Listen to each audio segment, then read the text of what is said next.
Isso aqui, ele fica fechado, só abre quando a gente vai falar, né? Quando não for, a gente fecha. Isso. Tá, E ele tá bom, não precisa ficar falando perto dele, não, que ele tá captando bem a voz de vocês aí. beleza, então. Gente, bom webinar para todos nós, bom dia. Muita água. Ok, só um minuto então, para sincronizar aqui, já aviso vocês quando estiverem no ar. Estivermos no ar. Tá. Obrigada.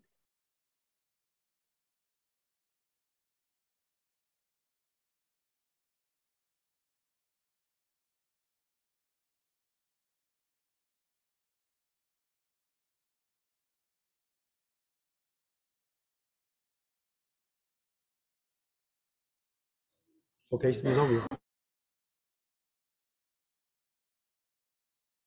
Bom dia, pessoal. Meu nome é Suelen, sou do Ministério da Saúde. A gente vai começar daqui a pouquinho o nosso webinar, às 9 horas em ponto. A gente já abriu a transmissão para vocês poderem ir chegando e daqui a pouquinho a gente começa a aula. Às 9 horas em ponto a gente começa. Obrigada.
Bom dia, pessoal. São 9 horas, vamos dar início ao nosso webinar. Meu nome é Suelen, sou do Ministério da Saúde. Eu vou dar um suporte técnico para vocês hoje nessa aula. Todo mundo que está acessando esse webinar pela plataforma webinar consegue retirar o certificado de participação ao terminar a aula. Então, terminando a aula, na própria plataforma que vocês acessaram, vocês vão lá no cantinho esquerdo superior, clica em eventos anteriores, clica no nome do evento de hoje e vai estar disponível um PDF com a declaração de participação de vocês. A gente vai utilizar algumas apresentações hoje também e a gente disponibiliza elas para vocês a partir de segunda-feira nessa mesma plataforma webinar, a partir de sexta, perdão. Sexta a gente já coloca lá disponível para vocês. Então, se vocês gostarem da apresentação, vocês podem entrar no webinar sexta-feira e baixar, que ela vai estar lá disponível em PDF também. Podem compartilhar, podem usar à vontade. Como o certificado é emitido diretamente pela plataforma webinar, a gente não tem lista de presença. Então, você vai tirar o certificado diretamente da plataforma, exceto quem estiver acompanhando a capacitação em grupo. Às vezes tem 2, 3 pessoas utilizando o mesmo computador, logaram no nome de uma pessoa só, então o certificado vai sair no nome dessa pessoa só. Para resolver esse problema, eu vou colocar no chat um link com a lista de presença para quem está acompanhando em grupo. Quem não está acompanhando em grupo não precisa preencher essa lista. A gente vai ter um momento de perguntas e respostas, vocês podem ir colocando as dúvidas no chat, que eu vou pegando as perguntas e no momento certo eu faço a pergunta para os palestrantes. No decorrer do webinar eu vou repetir esses avisos para as pessoas que forem entrando, tá, pessoal? Então, vamos dar início agora, eu vou passar a palavra para a Liliana lá na sala da nossa transmissão. Obrigada, bom dia.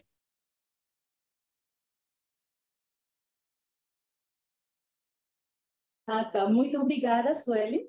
Então, bom dia para todos e todas que hoje estão nos acompanhando.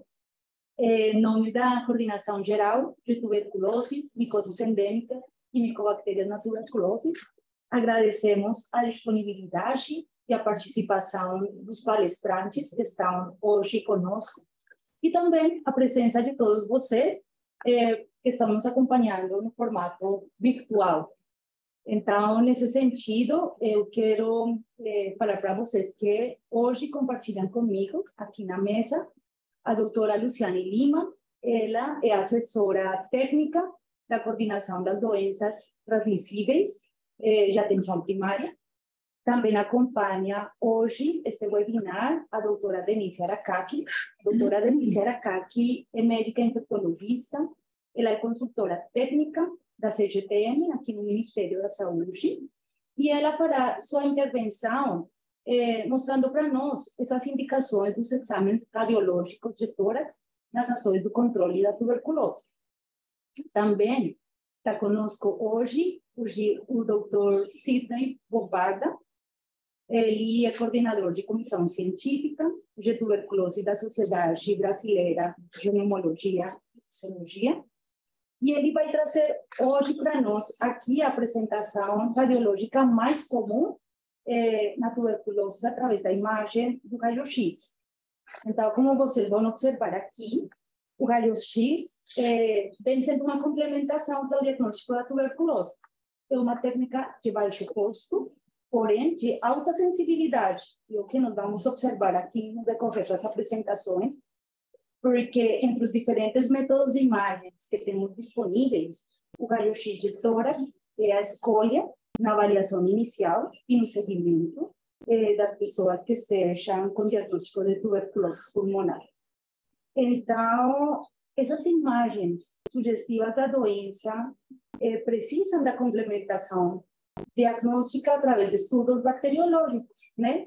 Seja pela baciloscopia, seja pelo teste rápido molecular, ou seja pela cultura. Porém, a radiografia de tórax deve ser feita em todos os pacientes que tenham aquela suspeita de tuberculose, ou que sejam em contato, né, de pessoas com tuberculose, para afastar a possibilidade da doença ativa antes de pensar em infecção latente da tuberculose. Então, sem maior preâmbulo, eu vou dar aqui a palavra para a doutora Luciane Lima, quem vai fazer hoje a moderação do evento. Doutora Luciane, bem-vinda. Obrigada, bom dia a todos. É um prazer estar com vocês aqui. Eu sou Luciane Lima, sou enfermeira de formação. Atualmente estou atuando na Secretaria de Atenção Primária à Saúde, dentro da coordenação de atenção às doenças transmissíveis na atenção primária. É um prazer estar aqui com esses grandes nomes hoje, a doutora Denise, o doutor Sidney, que vão estar nos trazendo o que tem de mais novo e as melhores indicações para a gente estar trabalhando hoje em relação a imagens no combate à tuberculose. Então, queria agradecer também a presença de todos vocês, que eu sei como é que é véspera de feriado, a coisa fica um pouco mais devagar. Então, agradeço a presença de quem está aqui insistentemente no combate da TB. E a gente vai dar início, então. Nós estamos convidando, esse webinar tem o objetivo de conhecer a variedade de manifestações clínico-radiológicas e a sua correlação com os diferentes contextos clínicos que compõem a tuberculose e suas comorbidades.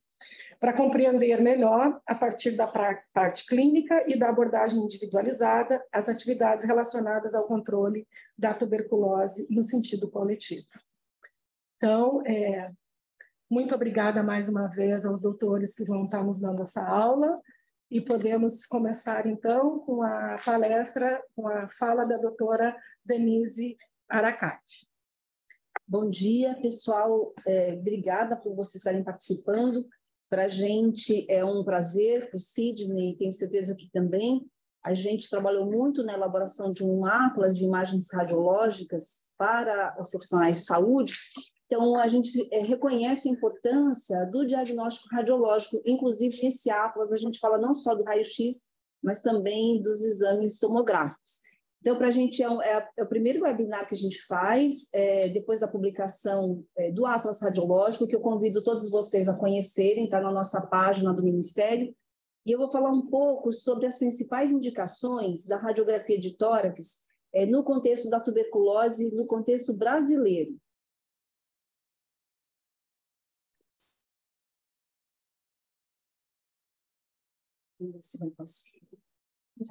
Bom, só para lembrar que o raio-x ele foi descoberto no final do século XIX, na Alemanha, por esse físico chamado Wilhelm Röntgen, posso ter pronunciado o nome errado, e ele descobriu, na verdade, por acaso, que o raio-x conseguia ver partes de dentro do corpo. Então, na época, foi um acontecimento. Por quê? Porque na medicina, você conhecer dentro do que havia dentro do corpo era quase que impossível. E quando ele descobriu isso, ele descobriu primeiro com imagens ósseas. E foi um boom na história, foi uma mudança de paradigma na história da medicina. E no Brasil, não demorou muito para o raio-x chegar. Por quê? Porque tinha um brasileiro que estava estudando na Europa e que ele pegou essa transformação da medicina quando ela aconteceu, que foi Manoel de Abreu, que muitos de vocês já devem conhecer, porque existem muitas coisas no Brasil com esse nome, Manoel de Abreu. Inclusive, um dos hospitais para tuberculose no século passado, em São Paulo, se chama Hospital Manoel de Abreu. E o que o Manoel de Abreu fez? Ele acompanhou o nascimento do exame radiológico e ele tentou trazer para o Brasil. Quando ele voltou dos seus estudos, ele viu que a radiografia ainda era um exame muito caro. E ele bolou uma técnica, bem assim, deu um jeitinho brasileiro. Ele fazia fotografias da placa onde aparecia a imagem radiológica, que era uma técnica muito mais barata do que a radiografia. E ela conseguia ser feita em massa também. Então, esse exame, essa técnica que ele bolou no Brasil foi chamada de abreografia. E muitos de nós já ouvimos falar, porque o meu avô fez uma abreografia, a minha tia fez uma abreografia, que era uma fotografia menorzinha da imagem radiológica e que foi feita em larga escala. Então, no Brasil, na década de 40, na década de 30, e isso perdurou por muitos anos, havia, sim, muitos casos de tuberculose. E esse exame era feito, por exemplo, em exames admissionais. A pessoa ia se aceitar num trabalho, ela tinha que apresentar essa abreografia, a imagem abreográfica. E se tinha uma mancha no pulmão, essa pessoa era descartada do trabalho. O que era ruim é que essa mancha, ela pegou um estigma, porque a mancha não necessariamente é a tuberculose ativa, pode ser uma cicatriz. E isso ficou, quem tinha mancha no pulmão recebia um selo estigmatizante de ter tido tuberculose. Mas, de qualquer forma, o exame, a abreografia, ela foi tão bem recebida, né, nos meios da saúde pública, e que o próprio Manoel de Abreu ele concorreu ao Prêmio Nobel da Medicina por conseguir fazer isso, e conseguir rastrear, ele ajudou o Brasil naquela época a rastrear a tuberculose massivamente na população. Então, via-se a mancha, a pessoa era examinada para tuberculose. E isso fez com que os números de tuberculose na ocasião diminuíssem. Isso evoluiu, a radiografia vem evoluindo ao longo dos anos, e hoje a gente tem a radiografia convencional e a radiografia digital, sendo que a digital é a mais indicada. E, mais recentemente, a gente tem imagens radiológicas por inteligência artificial, né, que são softwares que a gente usa para a gente fazer a radiologia. Isso não está compartilhando. Não? Gente, um probleminha técnico que a Suelen disse que vocês não estão vendo a tela, né? Mas fiquem tranquilos que é só a primeira tela ainda. Então, hoje a gente evoluiu para a inteligência artificial, que é o quê? A gente usa softwares para fazer um raio-x, e esse software ele diz qual é a probabilidade daquela lesão que a imagem apresenta de ser tuberculose ou não. Aqui, né? Tá. Vai no zoom, né? Vai na primeira, na de cima, azulzinho. Isso, sim.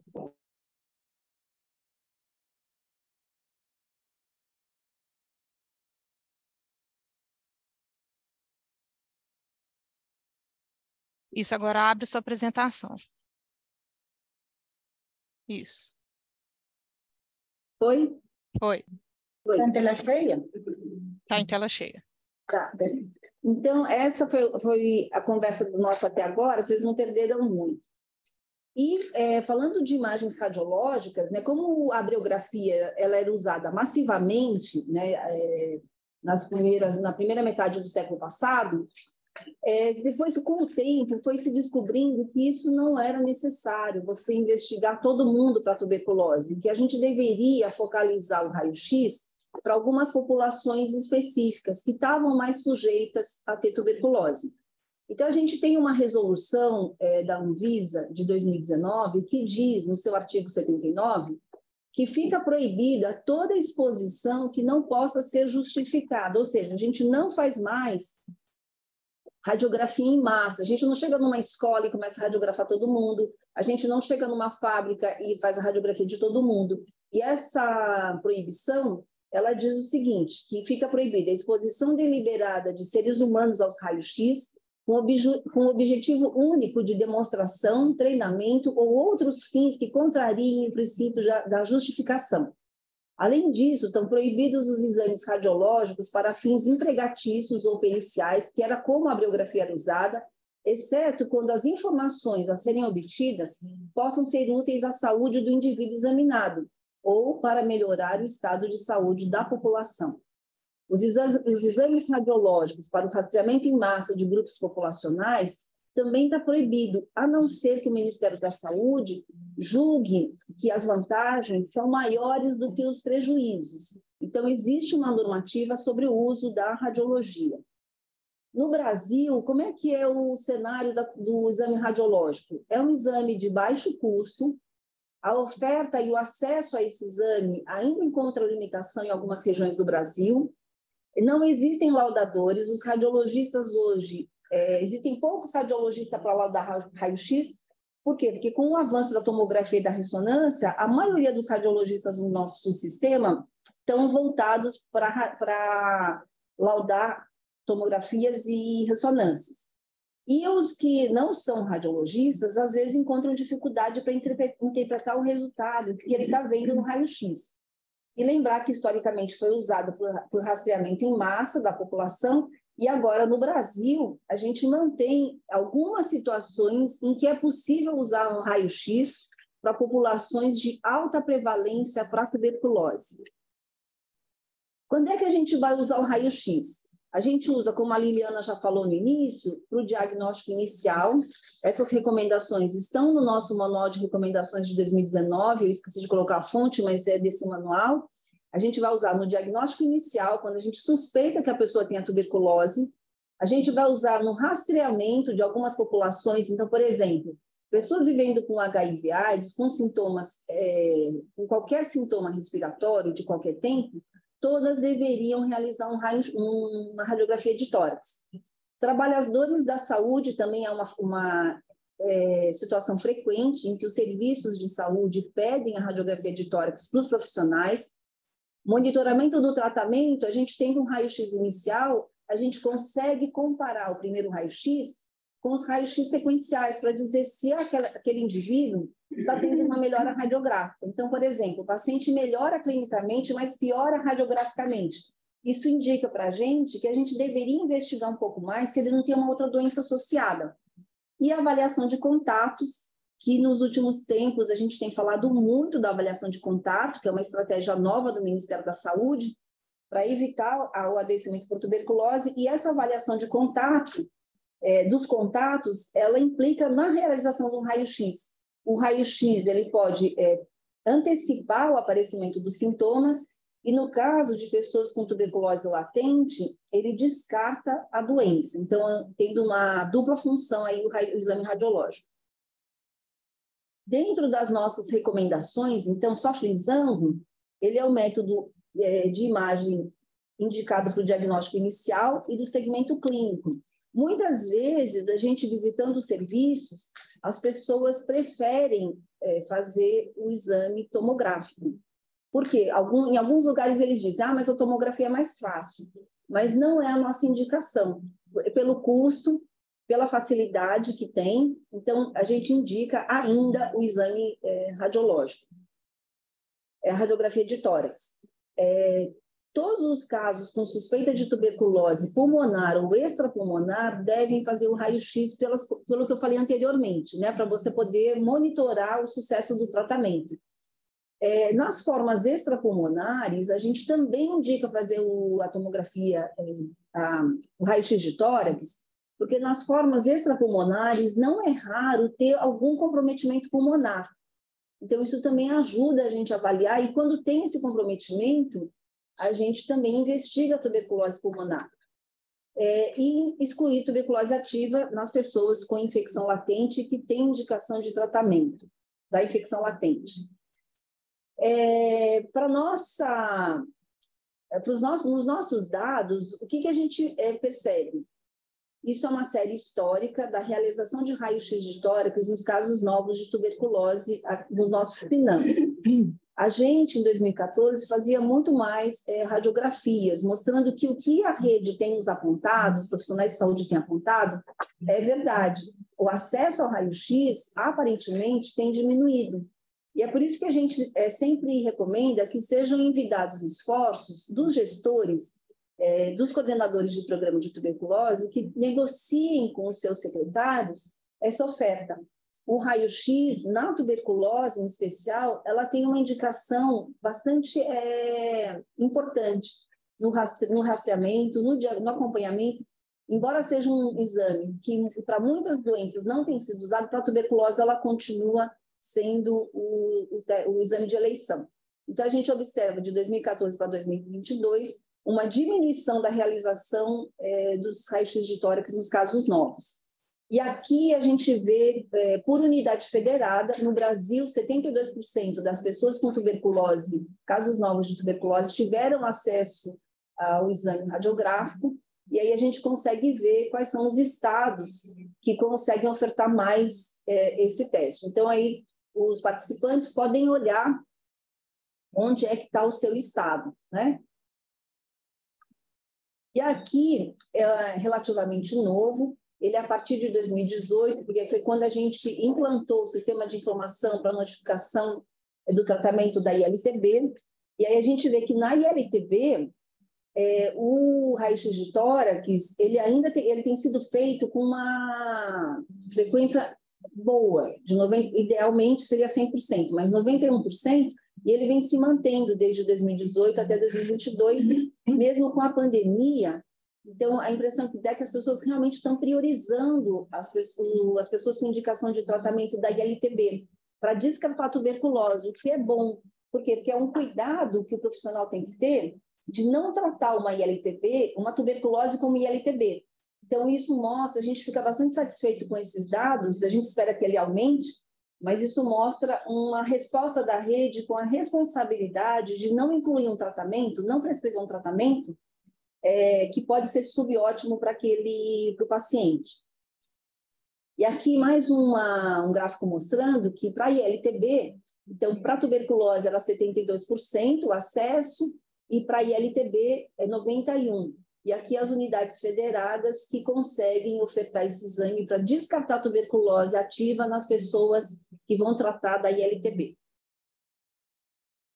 Quanto às recomendações da OMS, o que a gente vem observando nos últimos 10 anos é que cada vez mais o raio-x estava um pouco esquecido. Por quê? Porque tinha o reconhecimento que fazer exame radiológico massivamente não funcionava na população, que deveria ser focalizada essa oferta de raio-x, e durante muito tempo o raio-x ficou esquecido.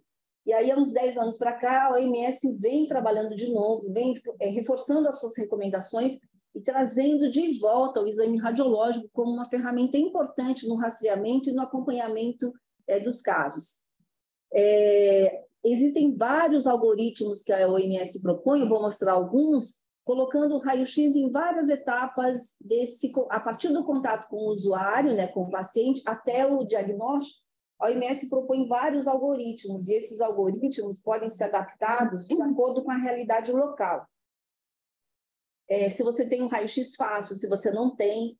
E, mais recentemente, conhecido como o CAD, né, que é uma detecção de tuberculose apoiada por imagens computadorizadas. São produtos, né? O CAD é um software, tem vários já comerciais, que ajudam a melhorar o uso da radiografia de tórax na situação em que não há o laudador. Então, você faz a imagem radiológica e a máquina diz qual é a probabilidade daquela pessoa, daquela lesão, ser tuberculose. Isso é interessante porque o que a OMS propõe é até que esses CADs podem ser ajustados para as realidades locais. Você consegue calibrar a máquina para a realidade de onde você vai usar. E aqui só alguns exemplos de rastreamento de tuberculose proposto pela OMS em adultos sem HIV que usam raio-x de tórax. Então, nesse caso aqui, a gente vai ver que o raio-x já entra de cara. Tem a população, tem a tosse, já vai fazer os exames, já é avaliado clinicamente, já faz um raio-x. Então, bem precocemente, o raio-x entra nesse algoritmo. Nesse daqui, ele é sequencial. Então, a pessoa tem a tosse, faz o exame, tem a tosse está presente, indica o raio-x logo depois da tosse. E nesse boletim do OMS, ele traz as comparações de cada algoritmo, qual é o desempenho de cada algoritmo. Então, esse é um outro algoritmo, ele também traz sequência paralelo, só que aí não é tosse, é qualquer sintoma de tuberculose. Lembrando que são os 4 sintomas: tosse, sudorese noturna, emagrecimento ou febre baixa. Então, e tem um rastreamento que é só com o raio-x.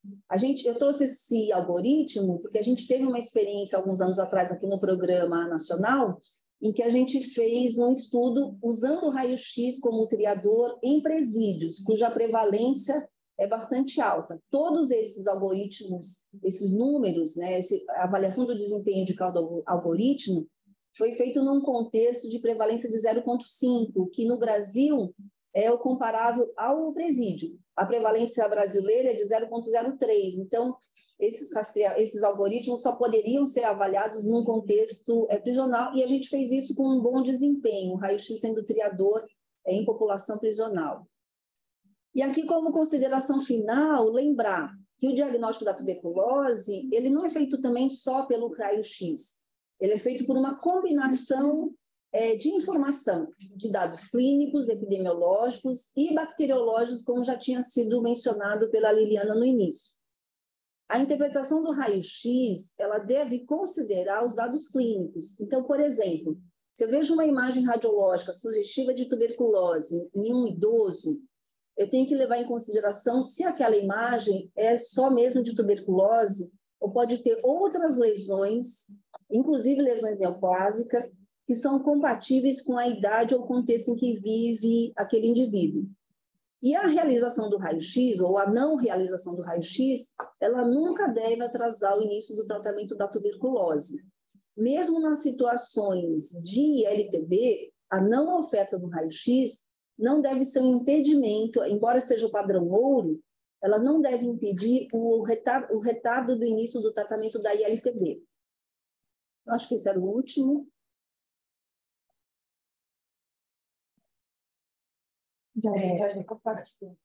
Posso falar?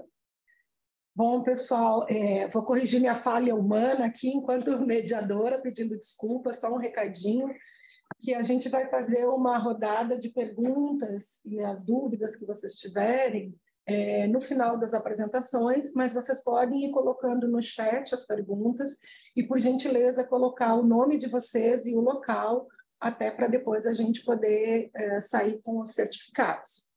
Mais uma vez, agradecer à doutora Denise. É um monte de informações que a gente tem para uma doença que já vem há tantos anos e a gente tentando combater e com as dificuldades que a gente tem nesse paizão continental aqui. Então, eu gostaria que o pessoal que está assistindo na ponta, dos municípios, levasse em consideração também a questão do acesso do raio-x, que acho que a doutora colocou várias vezes aqui, que tem diminuído. E como a ponta é quem executa as ações, é interessante também que vocês deem sugestões de como a gente está garantindo esse acesso, principalmente o norte do país, e o nordeste, o norte com as suas dificuldades, onde a maior parte das ruas são rios, né? A gente sabe da dificuldade, a população indígena, as populações específicas, que são populações de extrema importância, acabam, às vezes, ficando negligenciadas pela falta do acesso às ferramentas que a gente tem. E o raio-x, ele é o mais barato. A doutora Denise colocou também a importância de vocês estarem conversando, os coordenadores, com os seus gestores, que possam pactuar a garantia desse acesso. Então, acho que é muito bom pegar esse gancho aí e ir trabalhando nesse pensamento. Doutor Sidney, por favor, a gente gostaria de nos alimentarmos um pouco agora do seu conhecimento. O senhor fique à disposição, o senhor fique à vontade para fazer a sua apresentação e no final a gente retorna. Muito obrigada. Então, olá a todos, bom dia. Agradeço muito ao Ministério da Saúde, em meu nome, em nome da Sociedade Brasileira de Pneumologia e Fisiologia e da Secretaria de Estado da Saúde, onde eu trabalho aqui em São Paulo. E eu sou pneumologista, então a Denise já comentou sobre a dificuldade de termos laudadores, né, no Brasil, e então acho que a gente vai ter aí, vocês vão ter uma apresentação de um pneumologista. Vocês estão me vendo? Estamos sim. Ah, então tá bom. Ok. Então, eu sou um pneumologista, então é o olhar clínico, né, dessas imagens radiológicas. Então, eu vou começar a minha apresentação.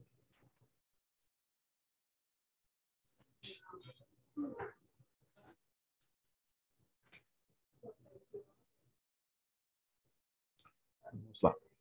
Então, não tenho conflito de interesse para essa apresentação. Esse é o Atlas de Imagens Radiológicas que a Denise comentou, que está na página do Ministério.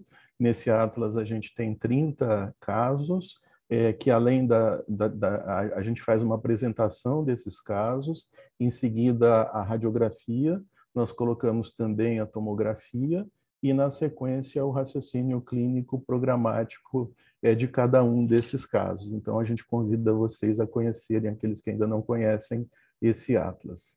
Então, antes da gente falar das alterações da tuberculose, é importante que a gente conheça o que é um raio-x de tórax normal, né? Então, nós temos aqui o raio-x em posição póstero-anterior, de um paciente adulto, sem alterações parenquimatosas, né? Aqui um perfil, o perfil a gente reforça que é sempre muito valioso, geralmente as pessoas valorizam mais o PA, mas o perfil ele nos dá informações muito importantes na avaliação de qualquer doença, incluindo a tuberculose. E é interessante a gente saber, essa apresentação vai ficar disponível para vocês, mas o que a gente vê nessas estruturas? Então, a gente pode ver aqui o átrio direito, né?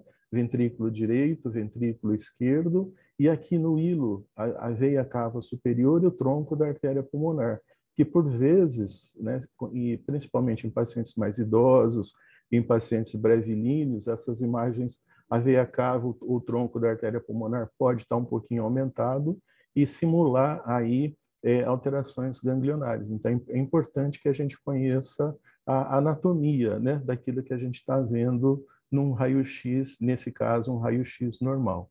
Então, aqui também no perfil, tronco da artéria pulmonar, átrio esquerdo, ventrículo esquerdo e ventrículo direito, né? Então, reforçando aí a importância da gente também conhecer, se lembrar, né, da anatomia quando a gente vê uma radiografia normal, para que a gente possa conhecer o que é alterado, né? Antes da gente falar especificamente das alterações da tuberculose, é importante que a gente se lembre dos padrões radiográficos que a gente pode encontrar, né, numa radiografia de tórax. Então, no parênquima pulmonar, a gente pode dividir em hipotransparência e hipertransparência. Então, dentro da hipotransparência, então, consolidação, processo intersticial, nódulo, massa e assim por diante, que a gente vai fazer, eu vou mostrar para vocês ao longo da apresentação, e hipertransparência, né, localizada ou difuso, unilateral ou bilateral. A grosso modo, a gente poderia dizer hipotransparência, quando a gente vê numa radiografia alguma coisa mais branca, tá? E hipertransparência é quando a radiografia a gente vê alguma imagem mais escura, né? Isso a grosso modo. Então, o que é uma consolidação? E eu já adianto para vocês que todos esses padrões a gente pode encontrar na tuberculose, né? Então, aí o conceito é o preenchimento do espaço aéreo por um material mais denso do que o ar, geralmente é uma opacidade homogênea do pulmão, com limites imprecisos, e a gente pode encontrar essa consolidação não só na tuberculose, mas em pneumonias, neoplasias, aspiração e assim por diante. E aqui um exemplo, então, de uma consolidação. Como eu falei para vocês, é uma hipotransparência, né? Então fica mais branco do que o pulmão esquerdo, por exemplo, né? Então, limites imprecisos, preenchimento do espaço aéreo por material mais denso do que o ar, nesse caso aqui uma pneumonia. Novamente, né, a gente vê aqui essa consolidação, geralmente com os limites imprecisos, né?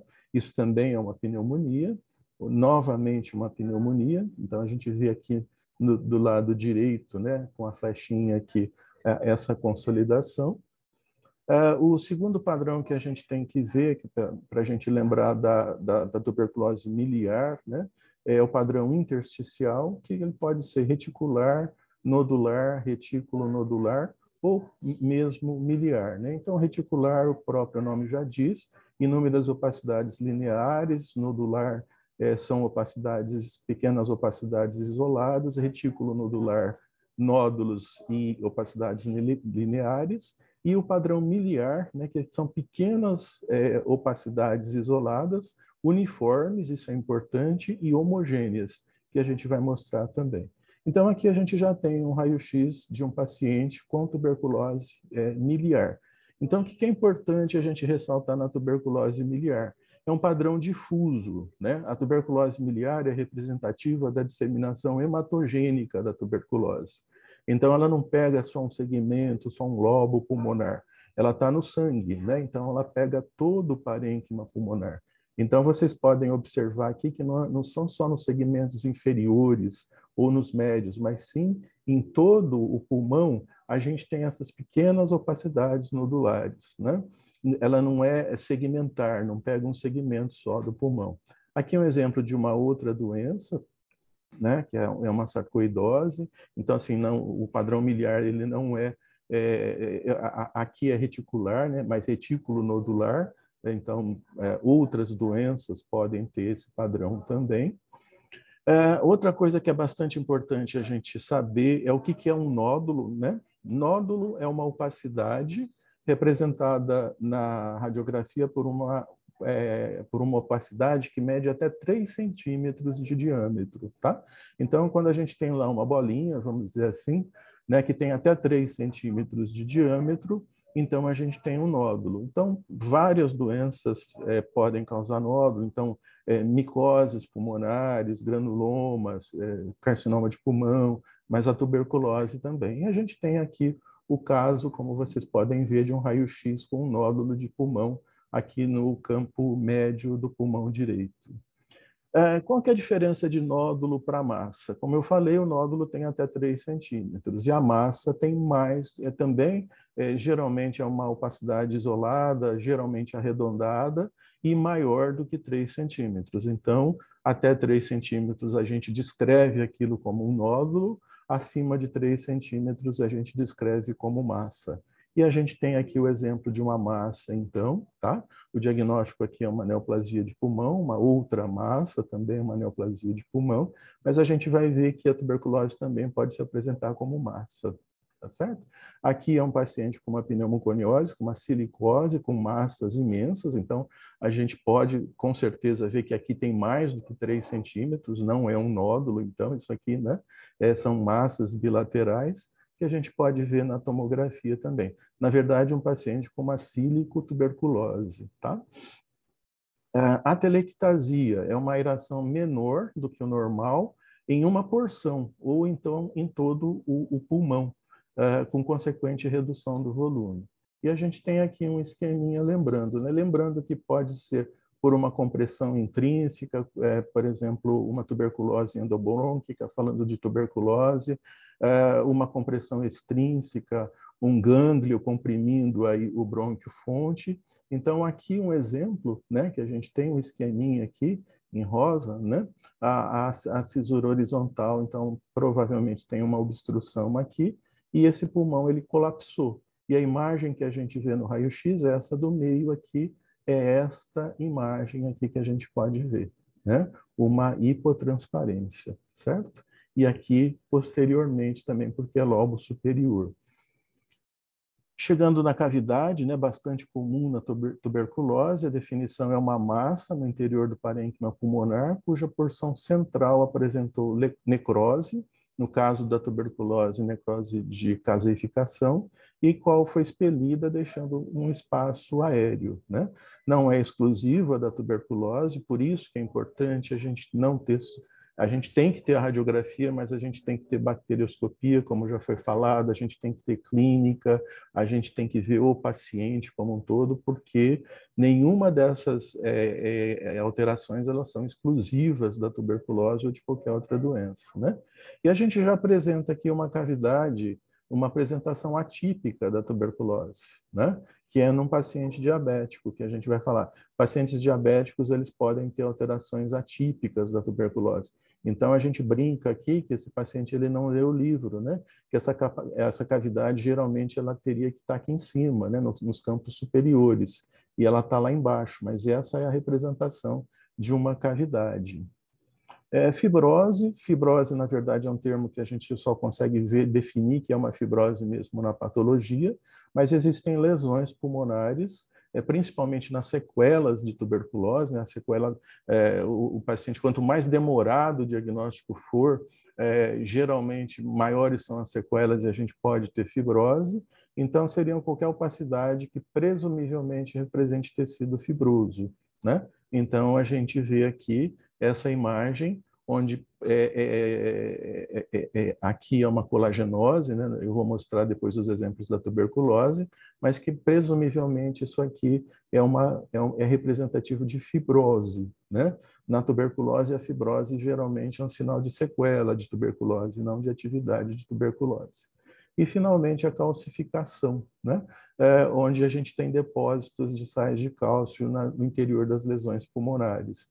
Então, tuberculose, pneumoconiose, e a gente mostra aqui um caso de uma sílico-tuberculose, num paciente com tuberculose multiresistente, em que a gente pode ver lesões bem pequenininhas aqui, que tem a mesma densidade do osso, né, que tem cálcio, né? Então, representando então a calcificação. Ok? Hipertransparência, então, a gente pode, como a gente falou, é quando a radiografia fica mais preta, né? Hiperinsuflação, oligoemia, pode ser unilateral, bilateral, tem as falsas hipotransparências, por exemplo, um paciente com uma mastectomia unilateral. E aqui como exemplo, então, olha, percebam como que diferente das outras imagens, aqui fica mais preto, né? É uma bolha num paciente com um DPOC, né? E a gente vê aqui, então, no paciente com DPOC, retificação das cúpulas e todo esse pulmão mais preto, né? Vamos dizer assim, com uma hipertransparência. Na pleura, a gente pode ver derrame, espessamento, massas, placas, pneumotórax, hidropneumotórax. Para nós, o que geralmente é mais, o que a gente encontra mais é o derrame pleural, né? E depois a gente pode ter o espessamento como sequela da tuberculose pleural, né? Aqui a gente tem um exemplo, então a gente não vê o seio aqui à direita a gente vê o seio costofrênico, à esquerda não, né? Então é um derrame pleural aqui à esquerda, né? Aqui a gente vê também, a gente não vê o seio costofrênico direito, mas é como eu falei, a gente pode pensar que é um derrame pleural, mas a gente tem que conhecer a história do paciente, bacteriologia e tudo mais, né? Então essa era uma paciente que já tinha tido tuberculose, né? E que ficou com essa sequela, né? Da tuberculose pleural. Geralmente não fica, a grande maioria dos casos fica uma sequela muito pequenininha, aqui ficou uma sequela maior, demorou para se fazer o diagnóstico, né? E aqui a gente pode ver na tomografia que a gente já tem uma redução, olha como o pulmão direito está reduzido de tamanho, né? Então, a tuberculose pode causar estrago no pulmão, a gente sabe disso, né? E já com calcificação aqui na pleura também. Certo? Aqui um grande derrame pleural que pega todo o pulmão direito, certo? E aqui só como exemplo um pneumotórax. A gente vê uma linha aqui, tá? De um paciente com pneumotórax. E agora a gente entra especificamente na imagem em tuberculose. Então, como já foi dito 2 vezes, nós vamos dizer pela 3ª vez, a radiografia é o método de escolha, né? Tanto para diagnóstico de tuberculose como para acompanhamento da tuberculose, e a gente utiliza a tomografia computadorizada nas seguintes situações. Quando que a tomografia está indicada na radiografia de tórax? Quando você tem uma suspeita de tuberculose com radiografia inicial normal, no diagnóstico diferencial, que às vezes é necessário com outras doenças, em pacientes imunocomprometidos, onde também a radiografia pode deixar dúvidas, e a gente pode ver mais a extensão da doença, só lembrando, isso não é uma indicação, mas na tomografia a gente vai mostrar aqui que a gente consegue ver uma extensão maior da doença. Mas repetindo aí pela 4ª vez que a radiografia é o método de escolha na avaliação inicial e acompanhamento da tuberculose. Então, aqui a gente vai rever, né, tudo aquilo que a gente já falou. Então, que padrão é esse? Né? Isso aqui é uma consolidação. Agora a gente só vai ver raio-x de tuberculose, tá? Então, aqui é uma consolidação, né? Então, consolidação pode ser tuberculose? Pode, né? A gente pode ter uma pneumonia por tuberculose. E aqui a gente tem um nódulo, né? Ele tem menos do que 3 centímetros. Aqui a gente tem o que a gente chama de pneumonia cruzada, né? Então, uma consolidação aqui no campo superior direito e no campo inferior esquerdo. Isso é altamente sugestivo de tuberculose, principalmente em países com alta carga, como é o nosso caso. Então, quando a gente vê um raio-x desse, a gente pensa muito em tuberculose. Aqui a gente tem, então, um alargamento do contorno do mediastino superior, né? Então, isso aqui não é veia cava superior, não é arco aórtico, é uma região aqui onde não tem vaso, por isso que é importante a gente conhecer a anatomia. Então, essa é uma tuberculose ganglionar.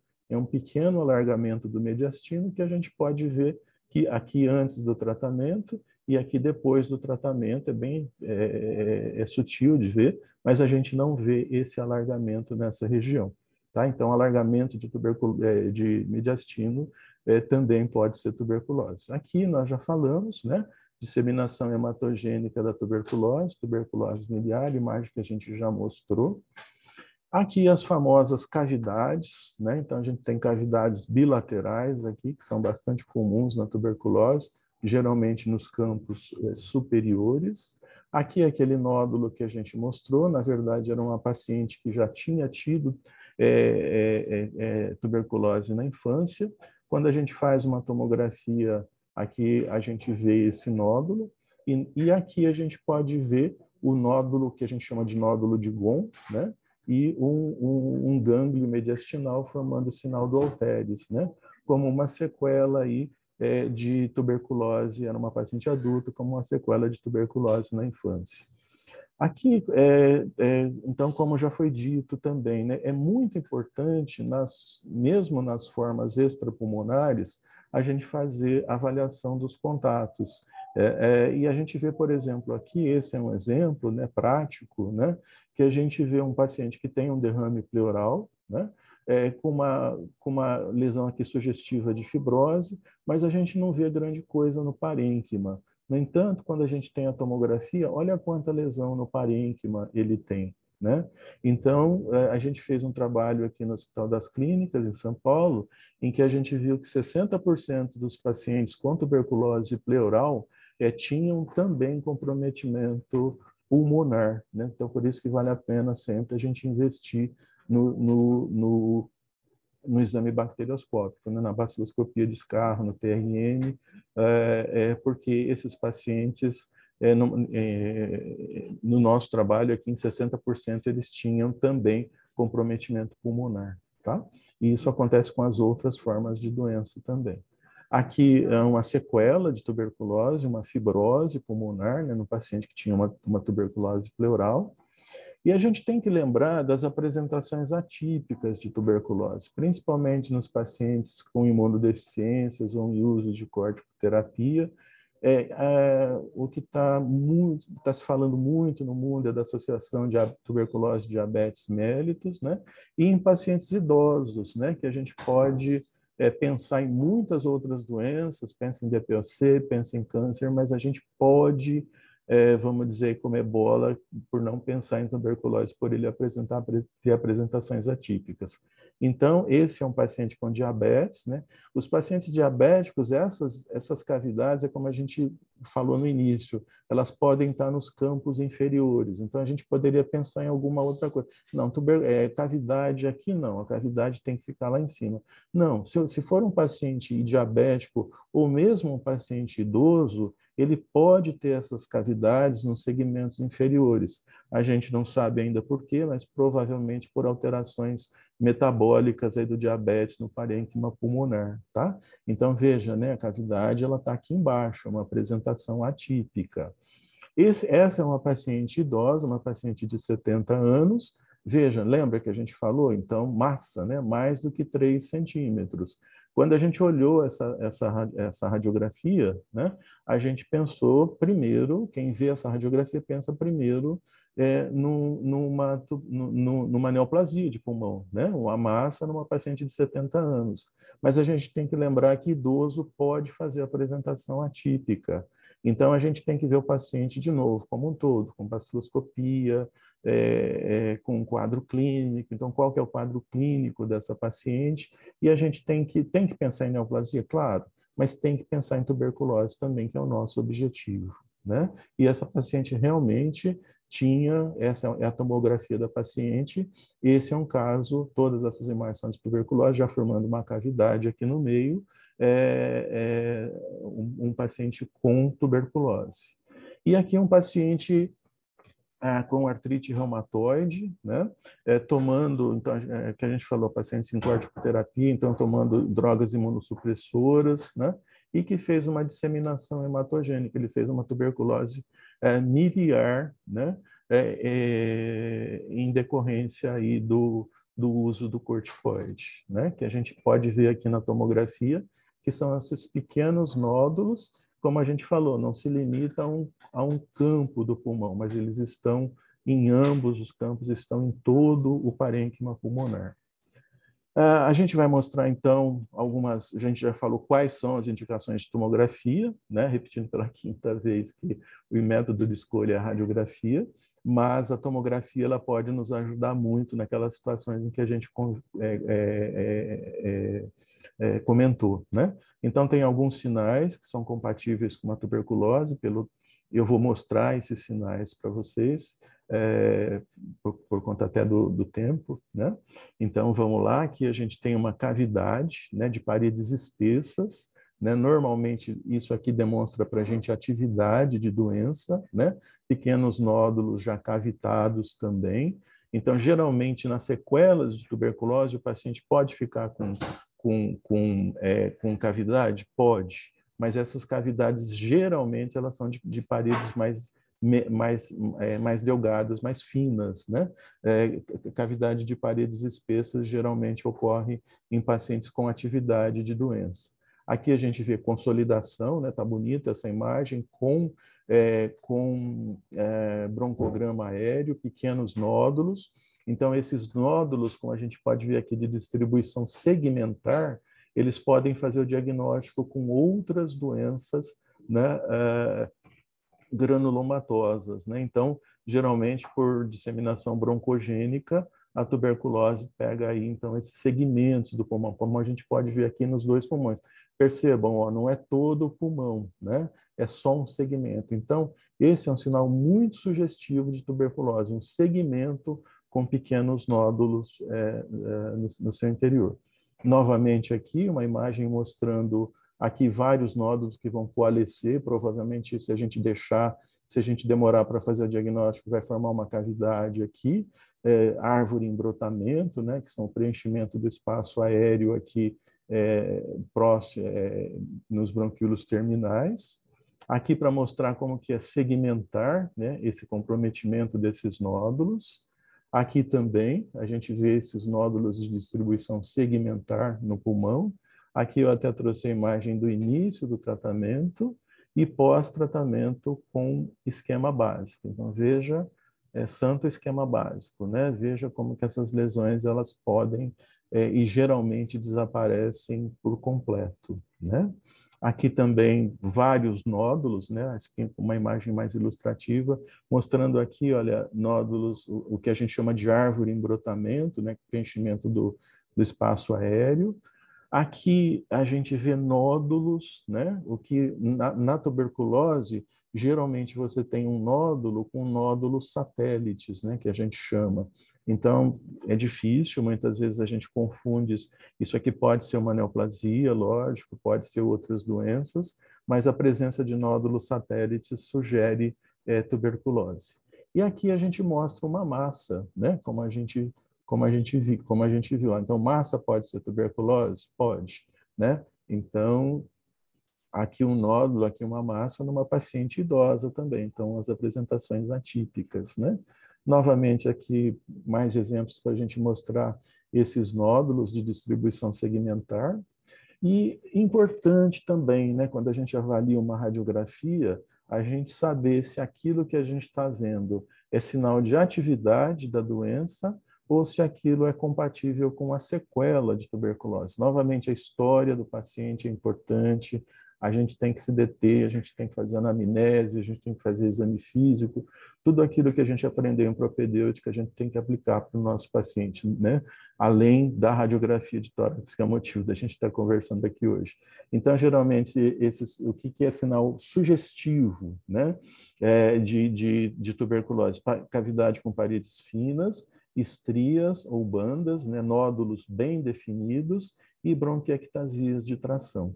Então, a gente vê aqui diferença, né? Cavidade de paredes finas, né? Que é melhor vista na tomografia, né? Aqui as bandas, né? Que a gente pode ver também, eu estou mostrando a tomografia para ficar mais claro, mas a gente pode ver isso na radiografia também. E as bronquiectasias de tração, a gente consegue ver melhor na tomografia. Repetindo, então, aqui o nosso atlas, né? Que a gente gosta muito dele, imagens radiológicas, convite novamente para ver o atlas. Eu vou apresentar sucintamente aqui como que esse atlas está composto. Então, a gente coloca aqui a descrição do caso, os exames laboratoriais, como que é o segmento do caso. A gente apresenta várias imagens, então são 30 casos, então que a gente começa com imagens, cavidades, e a gente vai passeando, vamos dizer assim, circulando por todas as situações, diabetes, apresentações atípicas, tuberculose multiresistente. A gente mostra aqui as imagens tomográficas também, né, sempre com raio-x junto, né, a gente sempre, em todos os casos a gente colocou raio-x. Aqui um outro caso que a gente também descreve o raio-x e descreve a imagem, né, e lembrar a imagem tomográfica e lembrar que nesse atlas a gente coloca também, depois da imagem, depois do caso clínico, o raciocínio clínico programático, quer dizer, como que isso pode ajudar a gente no manuseio, por exemplo, de profissionais da saúde, de pacientes com HIV, de pacientes com diabetes e assim por diante, né? Outro caso clínico aqui de um derrame pleural, mesma coisa, aqui a gente mostrando, né, aquilo que a gente falou, então são casos reais, que a gente, praticamente todos eles, da disciplina de pneumologia aqui do Hospital das Clínicas, e que a gente mostra que, além do derrame pleural, a gente pode ter opacidades parenquimatosas, né? Outro caso também, são exemplos aqui que eu queria mostrar do que tem nesse atlas, fazendo aí uma propaganda e convidando vocês a verem esse nosso atlas, né? A gente coloca algumas imagens também pré-tratamento, pós-tratamento, então mostrando que a gente tem que estar sempre, de novo falando, né, exame físico, primeiro anamnese, exame físico, história desse paciente, e a gente vê aqui a diferença do início do tratamento para o final do tratamento. E finalmente eu termino aqui a imagem com as tulipas do Monet, que para quem trabalha com radiologia de tuberculose, quem vê radiologia já lembra, olhando as tulipas do Monet, ele que não nos ouça, né? Mas lembram os nódulos centrolobulares de distribuição segmentar da tuberculose. Obrigado pela atenção de vocês.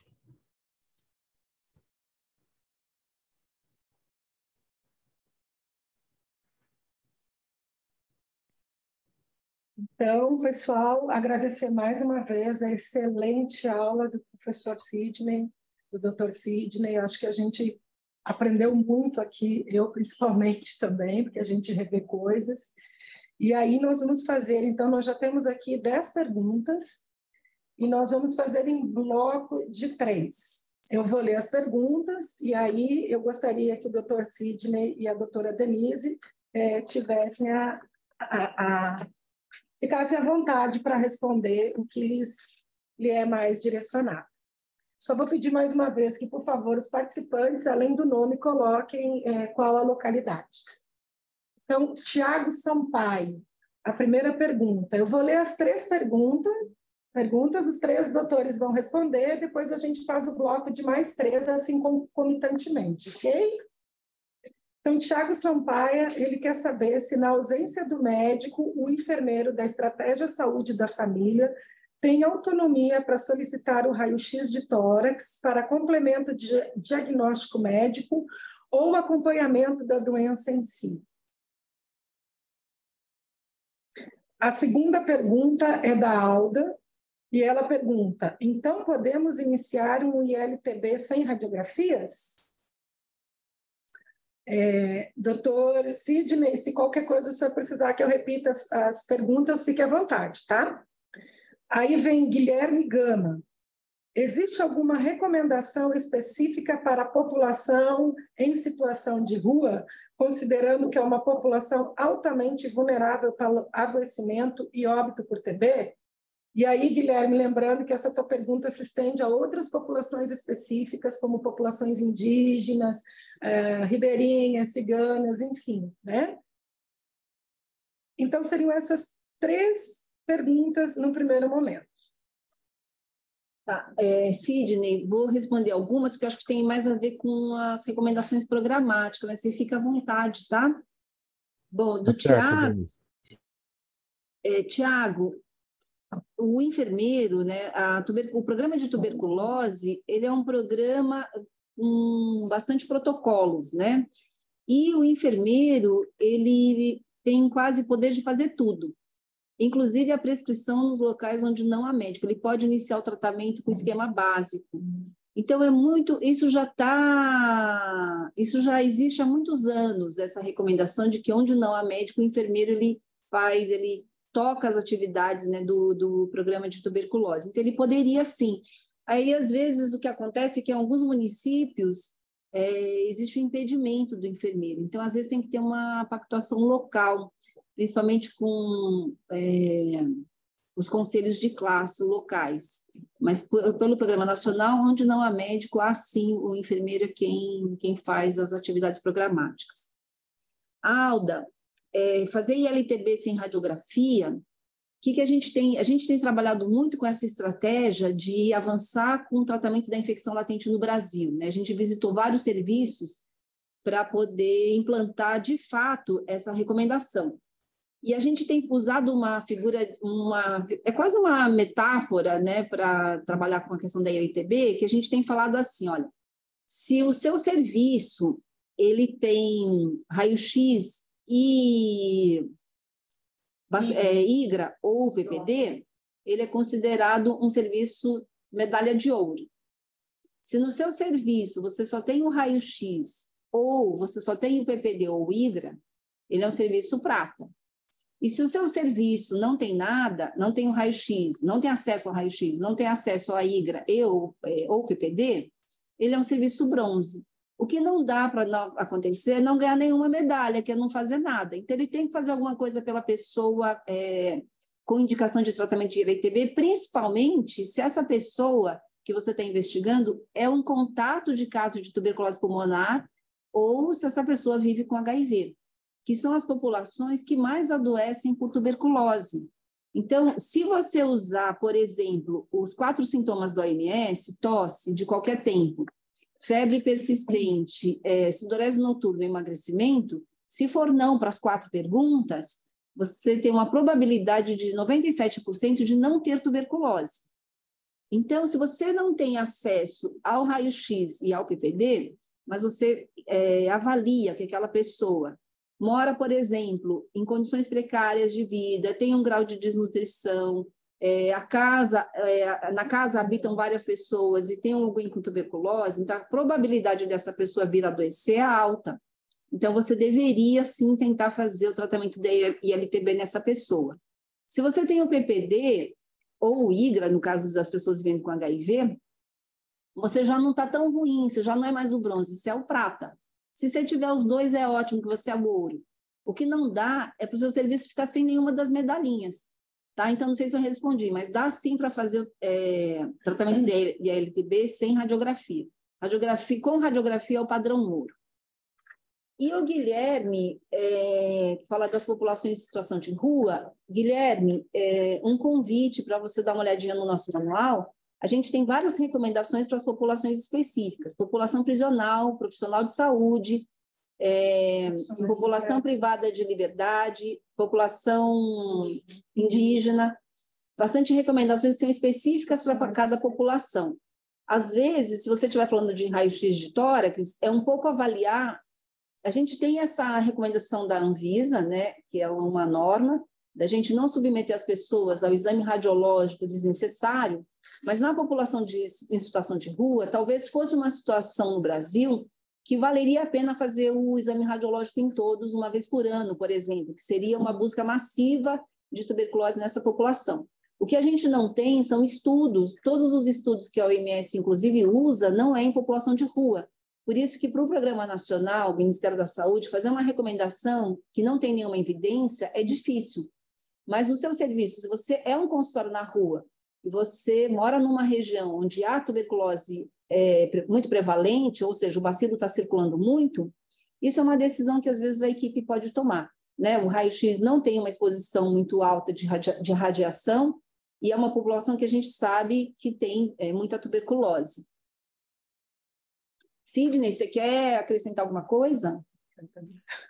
Acho que você respondeu tudo, Denise. Eu só lembraria, né, que além da anamnese, então tosse, febre, sudorese noturna, que faz parte da anamnese, a gente tem também, né, vendo o paciente globalmente, num paciente que não tem raio-x ou que não tem IGRA ou que não tem medalha nenhuma, como você falou, a questão do exame físico, né?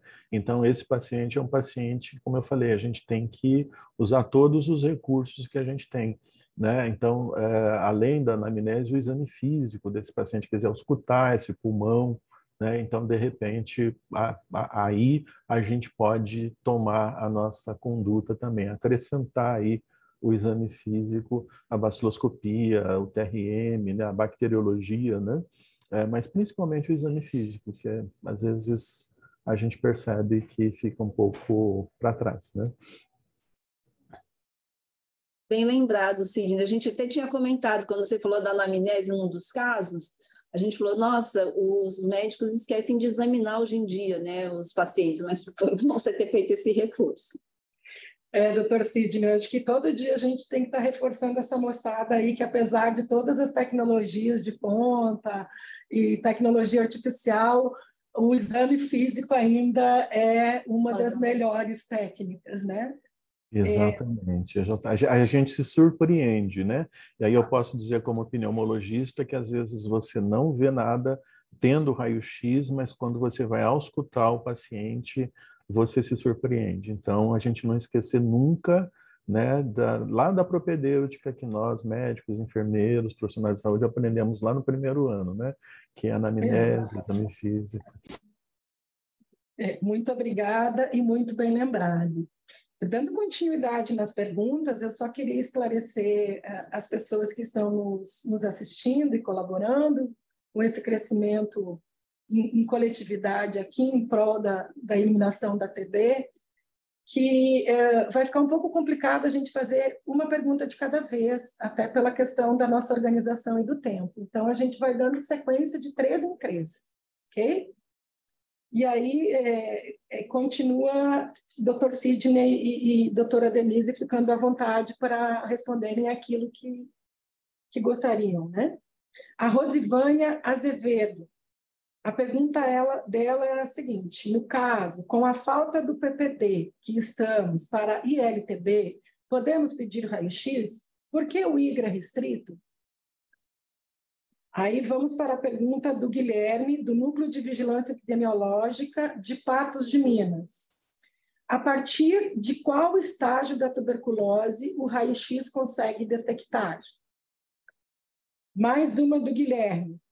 Para investigação dos sintomáticos respiratórios, o que seria mais recomendado, TRM-TB ou raio-x? Na minha regional, há possibilidade de ambos exames. Ô, Guilherme, que bom, hein? Você está sendo bem, o município está contribuindo e o gestor aí. Seriam essas 3 perguntas, depois eu passo para mais uma rodada de 3. Doutora Denise, doutor Sidney. Vou começar com a Rosivânia, depois vou deixar a resposta do Guilherme para você, tá? Então, Rosivânia, a gente não tem PPD, a falta do PPD é temporária, o PPD vai chegar. O raio-x está indicado sempre que você tiver alguém com suspeita de ILTB. Então, você acha que aquela pessoa tem ILTB e você quer indicar o tratamento dessa ILTB. Então, você tem que fazer o raio-x para descartar a tuberculose. Por quê? Porque, às vezes, o paciente não tem sintoma, né? A gente sabe que um dos pontos assim, cardeais da gente saber que é ILTB, a pessoa está sintomática. Porque senão, se tiver sintomática, é suspeita de tuberculose doença. Então, a pessoa com ILTB, mesmo sem fazer o PPD, você vai indicar o tratamento, a recomendação padrão ouro é que faça um raio-x, porque às vezes o raio-x pode antecipar o sintoma. Por isso que é importante fazer o raio-x, para ter certeza que a gente não está tratando com um esquema com 2 drogas, uma possível tuberculose. Por isso que o raio-x é importante.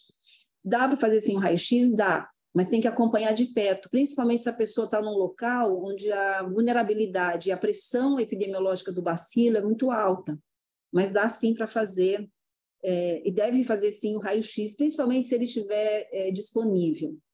E aí, já emendando, né, a pergunta do Guilherme sobre o raio-x, quando é que ele, a partir de qual estágio que o raio-x já daria alguma imagem? Sidney, você quer falar? Denise, a minha conexão caiu. Qual foi a pergunta do Guilherme, por favor? Posso ler aqui. Só um minutinho, doutor, eu já vou retornar. Em relação ao núcleo à investigação de sintomáticos, né? A partir de qual estágio? Então, tá. A partir de qual estágio da tuberculose o raio-x consegue detectar? Doutor Sidney, essa pergunta é do Guilherme, do Núcleo de Vigilância Epidemiológica de Patos de Minas. Certo. Guilherme, não existe um estágio, tá? Às vezes, primeiro, a gente, normalmente, no início do quadro, a gente pode não ter imagem nenhuma, né? Vai depender muito da imunidade desse paciente, da resposta inflamatória desse paciente, que é muito individual. Então, assim, não existe um estágio a partir de que momento que você pode ter, né, essa imagem, tá certo? Infelizmente, a gente não tem, depende da resposta inflamatória, porque tudo isso, cavidade, tudo, ela depende o quê? De neutrófilo, de células de defesa, né? E elas são individuais. Mas a gente deve buscar logo no início, né? Quanto mais precocemente, acho que eu poderia te dizer dessa forma, quanto mais precocemente você procurar, melhor, né? E lembrando também, aí emendando um pouquinho, pode ser que neste momento, no momento em que você fez a avaliação desse paciente, ele não tem nenhuma lesão radiológica, né? Não tem nenhuma alteração radiológica. Mas a gente sempre sugere que assim, às vezes você faz a avaliação do paciente, naquele momento ele não tem nenhuma avaliação, não tem nenhum sintoma, ou não tem nem indicação de LTB, mas ao longo do tempo ele pode vir a ter. Então, eu chamaria atenção aí para que o contato de tuberculose, ou aquela pessoa que nós estamos investigando tuberculose, ele seja também acompanhado, né? O que a gente sugere é que ele seja acompanhado aí por um período de 2 anos, porque ele pode não ter nenhuma alteração radiológica nesse momento, ou nenhum sintoma nesse momento, mas daqui a algum tempo, por conta dessa resposta inflamatória individual, ele possa vir a desenvolver. E, Guilherme, continuando a tua pergunta sobre o sintomático respiratório, né? Aqui no Ministério da Saúde, a gente recomenda hoje, quando você tem o sintomático respiratório, você fazer o exame bacteriológico. Pode ser uma baciloscopia nos locais onde não tem o teste rápido molecular, mas se você tiver, você faz com teste rápido molecular. O raio-x, ele não entra no nosso algoritmo, mas isso é uma coisa que a gente tem que rever, tá? A gente está em revisão do manual. Se você, né, parabenizar Patos de Minas, que tem os dois, então o seu município é um padrão ouro, você tem um raio-x e você tem, não sei, o PPD, a gente está falando de PPD, mas de qualquer forma, o fato de ter o raio-x é muito bom. Então, na prática, depende também de como é o fluxo do seu serviço. Se o raio-x ficar muito próximo, você pode pedir o exame bacteriológico e junto já pedir o raio-x, porque às vezes está no mesmo serviço, às vezes não está, ele tem que se deslocar, demora alguns dias para você conseguir fazer o raio-x, então você pode até fazer em paralelo. A gente não tem a avaliação de desempenho dos algoritmos no Brasil, então a gente não tem condições de responder qual é o melhor momento de inserir o raio-x no algoritmo. Então, vai depender mais de medidas administrativas aí, né? De facilidade de acesso, de quanto você evita do paciente ficar indo e vindo, o fluxo é que definiria a sua decisão. Podemos passar para o nosso próximo bloco? Então, agora a pergunta da Lorena Moreira, minha conterrânea lá do Rio Grande do Sul. Tem raio-x com resultado de nódulo calcificado de aspecto residual em pacientes com SR+21? Jaqueline Destro, São Paulo. Gostaria de saber se, após o tratamento, a cavidade nos casos de TB apresenta regressão, no caso do raio-x normal. E o Guilherme, que está causando inveja para nós, lá de Patos de Minas, Vai com mais uma pergunta aí. O teste rápido molecular pode ser uma alternativa à tomografia? São essas 3 perguntas dessa próxima rodada. Eu peço que os doutores... Sidney, vou deixar para você, que é mais do teu pedaço. Tá bom, tá bom. Sim, a gente pode... A primeira pergunta, né, se a gente pode ter nódulo calcificado, inclusive uma das sequelas mais comuns que a gente tem, né? Então, como sequela de tuberculose, a gente tem bandas ou estrias, cavidades de paredes finas, né? E nódulos calcificados. Então, o nódulo calcificado, geralmente, se ele está calcificado, geralmente ele é uma sequela de tuberculose, né? E aí a gente vai avaliar se a gente vai fazer tratamento da infecção latente para esse paciente ou não, né? Então, por exemplo, num paciente em uso de biológico, né, que ele faz um raio-x e ele tem lá uma sequela de tuberculose, então é possível que você ainda tenha bacilo viável, né? Então a gente indicaria o tratamento da infecção latente. A segunda questão é em relação às cavidades. Então, aí também depende da resposta inflamatória individual de cada um. Geralmente, as cavidades, elas desaparecem, tá? Então, o que acontece? Você tem uma cavidade, ela fecha, e no lugar da cavidade você fica com uma banda, né? Uma estria, né? Mas existem sequelas de tuberculose. Pessoal, existem situações existem situações em que a sequela ela é muito extensa, né? Então, às vezes, também aí dependendo por isso que a gente tem que ver o paciente como um todo. A gente, às vezes, tem no início só uma cicatriz, só uma cavidade. Essa cavidade pode fechar, pode desviar mediastino, né? Por isso que a gente tem que ter a história completa do paciente, por isso que a gente tem que fazer essa avaliação durante todo o tratamento. Como a Denise comentou, o raio-x ajuda muito na evolução dessa doença, né? Da doença ao longo dos 6 meses de tratamento. Não existe um tempo determinado onde você deva fazer o raio-x, mas normalmente, assim, se possível, a gente sugere que seja feito no início do tratamento, 2 meses e 6 meses, e você vai associar isso ao quadro clínico desse paciente, né? A baciloscopia, quer dizer, a gente vai de novo ter que juntar tudo, né? Acho que essas são as 2 perguntas, certo? Tem uma? Tem uma que o Guilherme fez, se o TRM pode ser alternativo à tomografia. Guilherme, eu não me lembro de ter lido nada sobre TRM versus exame tomográfico, até porque a tomografia, com raras exceções, ela não é o exame radiológico inicial. Então, os testes moleculares, né, eles estão causando apesar de eles estarem com a gente há muito tempo, eles estão causando modificações mesmo, né? Então, por exemplo, uma pergunta que a gente tem se feito e ainda não tem resposta é se o TRM, por exemplo, ele vai passar a ser o padrão ouro no lugar da cultura em meio líquido, mas isso ainda não tem uma resposta precisa. Com a tomografia, eu não me lembro de ter lido nada que ele poderia ser uma alternativa. Não sei se o Sidney se lembra. Não existe. Também não li, pelo menos, o Denise. Tudo bem até aí? Podemos passar para o nosso próximo bloco? Então, vamos lá. Lorena, de novo, do Rio Grande do Sul. Ela quer saber se o nódulo de aspecto calcificado, de aspecto residual, é para prosseguir a investigação ou não, caso o paciente apresente sintomas respiratórios de longa data. A Ana Paula, do Rio de Janeiro, pergunta se com a utilização do LF-LAM para diagnóstico de TB em pacientes com HIV, com CD4 maior que 100 e, em alguns casos, com raio-x normal, será que devemos realizar TC de tórax nesses casos?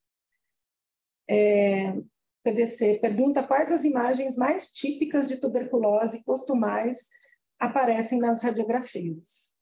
Essa última PDC eu não entendi. De novo, deixo os dois doutores à vontade para responder. Eu vou falar a minha opinião como clínico na primeira, mas talvez Sidney possa, ele é pneumologista, sabe mais do que eu. Se eu tenho um paciente com uma imagem de nódulo calcificado e que volta depois de algum tempo, nem precisaria para mim ser muitos anos, com sintomatologia respiratória, eu investigaria tuberculose. Primeiro, reconhecer de onde que ele vem. Se ele vem de uma área onde a disseminação do bacilo, a circulação do bacilo é alta, é mais um motivo para você investigar, porque o nódulo, ele não impede novas infecções. Então, você pode ter tido tuberculose que se curou sozinha quando você era criança, mas isso não garante uma imunidade duradoura que você não vai ter tuberculose nunca mais. E aí, ao longo da vida, a pessoa pode estar submetida a situações de exposição ao bacilo. Então, ela pode ter uma nova tuberculose. Eu continuaria investigando. E aí, o que o Sidney falou, da anamnese, do exame clínico, depende da faixa etária, se é diabético, se é idoso, isso pode direcionar como você vai investigar. Mas eu acho que a tuberculose ela sempre tem que entrar no rol de diagnóstico de pessoas com sintoma respiratório no Brasil.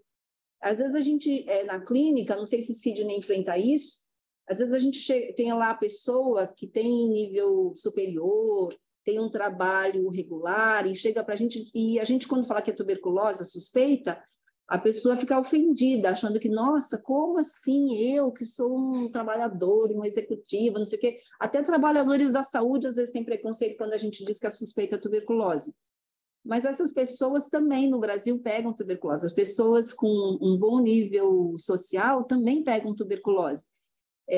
Então, a gente tem que investigar sempre. Sintoma respiratório no Brasil é igual a investigação de tuberculose, entre outras, né? Aí você abre o leque para diferenciar, mas eu investigaria. Não sei se Sidney, o que Sidney faria. Eu concordo plenamente com você, Denise. Eu diria até que assim, com essa clínica, né, com clínica independente do tempo, como você disse também, esse paciente especificamente com nódulo e com sintoma, ele merece uma ampla investigação, né? Então, com baciloscopia, se a baciloscopia for negativa, a gente tem uma suspeita, então a gente vai para a cultura, e se necessário, a tomografia computadorizada nesses casos nos ajudaria bastante também. Sem dúvida nenhuma, é um paciente sintoma, você tem que pesquisar, que é a condição, né, para você tratar a ILTB é você excluir doença, né? Então a gente tem que investigar amplamente esses sintomas. Ana Paula, com relação ao LF-LAN, em paciente com CD4 maior que 100 e raio-x normal, lembrar que no paciente vivendo com HIV, a radiografia pode ser normal e ele pode ter tuberculose, né? E ele pode ser não, frequentemente ele é paucibacilar. Então, mesmo a baciloscopia, você tem uma grande chance de não achar nada, ele é baciloscopia negativa, e mesmo o TRM, às vezes o teste rápido molecular, a gente só vai ter, às vezes, traços. E lembrando que pacientes muito imunodeprimidos, né, que é o caso de usar o LF-LAN, o paciente tem uma frequência maior de tuberculose extrapulmonar. Então, o que a gente tem recomendado? Que nesses casos em que há um LF-LAN positivo, que você tem indicação de iniciar o tratamento, que é um paciente com HIV que está mal, né, uma doença avançada, mas que você não interrompa a investigação de tuberculose. Então, a tomografia, como disse o Sidney, ele faz parte desse arsenal. Se você tiver disponibilidade de fazer, então seria interessante fazer. É o caso que o Sidney tinha mostrado, raio-x de tórax normal, mas com uma forte suspeita de ter a doença. Eu acho que se encaixa nesse caso, de pessoa com doença avançada pelo HIV, em um LF-LAN positivo, mas só lembrar para não retardar o tratamento, né? Porque a tuberculose é a doença que mais mata as pessoas vivendo com HIV. Sidney, deixar para você complementar. Você quer falar alguma coisa? Acho que você já falou tudo, Denise. Tá bem completa. A sua resposta acho que foi bem completa. Eu só repetiria o que você falou. Então tá tranquilo. Não, nada como ter dois especialistas muito especialistas na área. A gente trabalhou juntos muito tempo no Atlas, né, Sidney? É verdade. Trabalhando muito tempo no Atlas, a gente já leu o pensamento um do outro. É verdade. Ainda temos mais perguntas aqui. Tem uma terceira imagem. Tem a terceira, que é quais as imagens mais típicas de tuberculose costumam aparecer nas radiografias. Sidney, deixar para você. Olha, na radiografia de tórax, o que a gente mais vê, que a gente vê com mais facilidade é cavidade, tá? Em quase 80%, eu estou tentando lembrar aqui o número dos trabalhos que a gente vê, em 60%, 70%, a gente consegue, 60% a 80% a gente vê cavidade, é a lesão mais comum, né, parenquimatose da tuberculose pulmonar, né? Agora, em tomografia de tórax, mais do que cavidade, a gente vê aqueles nódulos centrolobulares de distribuição segmentar.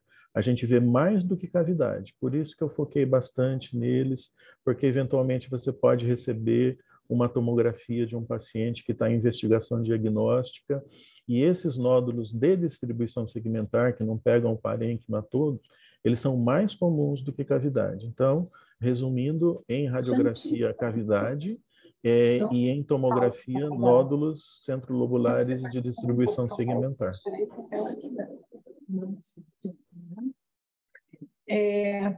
Nós estamos com bastante perguntas aqui, que bom que o pessoal realmente está perguntando para tirar suas dúvidas e poder trabalhar com mais segurança. Antes de qualquer coisa, a gente queria agradecer o Yuri Cardoso e a Day Lessa, que postaram e discutiram no chat as normativas que regulamentaram a prescrição do tratamento da ILTB por enfermeiros, de acordo com o parecer do conselheiro do COFEM, número 40, de 2023.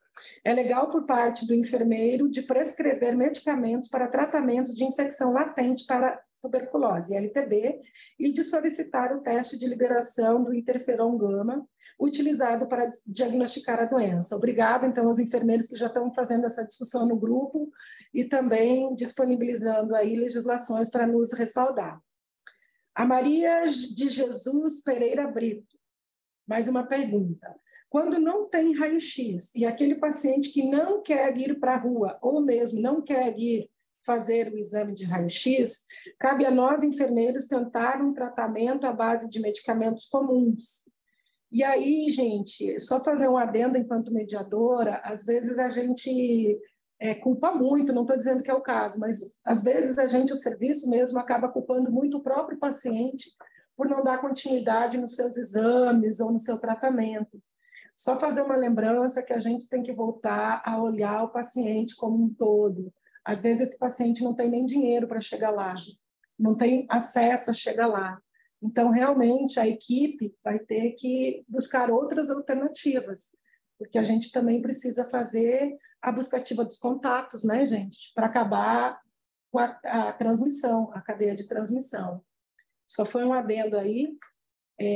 E aí segue mais o Ramiro Maia, do programa Mais Médicos, de Gurupá, Pará. O agravamento do sistema imunológico com TBC e imunossuprimidos e que faz uso de corticoides pode levar a um quadro de infecção generalizada? E aí, mais uma pergunta deste grupo, é do Pedro. Eu vou pedir mais uma vez, por favor, pessoal, coloquem de onde vocês são. O Pedro gostaria de esclarecer que, segundo ele, né, a nossa regional tem 22 municípios. Estou falando da Superintendência Regional de Saúde de Patos de Minas. Então, acho que é só para esclarecer, né, Pedro? Aí vem o Ramiro Maia, do programa Mais Médicos, que eu já fiz a pergunta, né? Ficou claro, gente? É que uns estavam dando informação e outros foram perguntas, ficou meio complexo. Mas eu entendo que as perguntas aqui, as duas, no primeiro momento é do Ramiro Maia, do programa Mais Médico, que ele fala do agravamento do sistema imunológico com TBC, e a segunda pergunta dele também é o agravamento do sistema imunológico com TBC e imunossuprimidos, e que faz uso de corticoides pode levar a um quadro de infecção generalizada. A terceira pergunta desse grupo é o Pedro, médico de Porto Alegre, que quer saber quais os achados radiográficos mais prevalentes na tuberculose, que eu acho que já foi contemplada a pergunta, correto, né? Então, vamos passar para mais uma para fechar a terceira. Aqui, desinformar. Desculpa, gente, porque nós estamos numa sala que eu não tenho acesso ao chat, está passando para cá. Informar. O PPD foi enviado pelo Ministério da Saúde para os estados... você vai falar disso? Desculpa. Então, a Liliana vai passar essa informe. A outra pergunta, finalmente, para fechar o grupo de 3, mais uma vez, desculpa, gente, porque nós estamos em salas diferentes. O Alexandre Meneghetti, de Brasópolis, Minas Gerais. O exame de escarro seria um complemento para diagnóstico e complemento, mas pouco solicitado. Seriam essas 3, então. São 2 do Ramiro e a do Alexandre. Tá, deixa eu só voltar um pouquinho. Que entendi que a Maria de Jesus só fez um comentário, né? Que às vezes o paciente não quer ir fazer o raio-x e... Os enfermeiros tentam fazer um tratamento à base de medicações comuns. Então, se for tuberculose, né, Maria, o remédio comum não vai funcionar. Então, aí tem que ter isso que a Luciane falou, um grau de convencimento, porque a tuberculose, se ela já está manifesta, embora tenham casos de cura espontânea, eles são raros. E aí tem que tentar convencer a pessoa a seguir, né, as recomendações aí da clínica, as recomendações que a gente preconiza. Do Ramiro, o paciente está com imunossupressão, já está em tratamento de tuberculose e dissemina. E corticoides. E corticoides, então ele até pode disseminar, porque provavelmente a gente chegou tarde com o tratamento da tuberculose, porque se a gente chegar precocemente, um diagnóstico precoce, ele não vai disseminar. Se disseminou porque o tratamento da tuberculose não deu tempo de bloquear a infecção. Talvez o Sidney possa complementar com outras informações. E a Liliana vai falar da prova tuberculínica, né, do PPD, que já chegou nos estados. Eu vou falar. E acho que eu vou deixar o Sidney complementar. Tem mais perguntas. Bom, o tempo também está esgotando, então acho que não vai dar para responder todas as perguntas. Porém, as que estejam faltando, nós vamos responder por escrito. Encaminhamos as respostas para as pessoas que estão faltando. No que respeita ao PPD, é importante lembrar para vocês que ele já foi enviado pelo Ministério da Saúde para os estados, o dia 31 de agosto. Apenas 2 estados, que são Acre e Alagoas, não receberam ainda. Mas agora os estados estão nessa fase logística de distribuição para os municípios. Isso dando resposta àquele desabastecimento transitório que nós tivemos. E, por outra parte, só para frisar a importância que o raio-x de tórax complementa, né, o diagnóstico da tuberculose ativa. Porém, a prova de ouro, né, são todos os estudos bacteriológicos, seja baciloscopia, um teste de rápido molecular ou cultura. E no caso da infecção latente da tuberculose, ele é importante para descartar a doença ativa da tuberculose, porém, o patogeno não quer dizer que não seja possível iniciar o tratamento diante dos resultados do IGRA, no caso das pessoas com HIV, e da prova tuberculínica para as demais populações, né? Ela também está disponível com umas recomendações bem específicas, além das pessoas com HIV, para aquelas crianças entre 2 anos e 10 anos, né? Para pessoas que estão recebendo tratamento imunossupressor e para aquelas pessoas que estejam aguardando transplante de órgão, né? Então, gente, vamos dar continuidade aqui às perguntas. Já, Luciane, tem aqui outras 3 para dar resposta. Avaliação, por favor. Gente, tem algumas perguntas aqui que já foram respondidas. Por exemplo, se a sudorese noturna é um sintoma de TB. Está naqueles 4, né, que já foi falado aqui. E aí, em função do tempo, a gente vai colocando as perguntas que ainda não foram contempladas. Paulo Albuquerque, a aferição do enfermeiro para a realização do PT poderia ser com um número menor de testes realizados? Renata, do Distrito Federal do HR-SAM, Samambaia. Como proceder após um resultado de IGRA indeterminado? Thaís Lima Quintana, de Jabaquara, São Paulo. O TRM-TB pode vir positivo após o tratamento correto e cura? Eu acho que a gente dá sequência nessas 13 e tenta avançar mais um pouquinho. Paulo, a gente também está revendo isso, a questão do treinamento. Você está falando do treinamento da prova tuberculínica, né? Na prática, no serviço, o que a gente tem falado com a expansão do tratamento da ILTB? A prova tuberculínica, a aplicação intradérmica, todo técnico de enfermagem, todo enfermeiro sabe fazer, porque ele aprende na faculdade fazer isso, né? Aprende na sua formação. A leitura, que é mais complexa, você pode fazer leitura em serviço.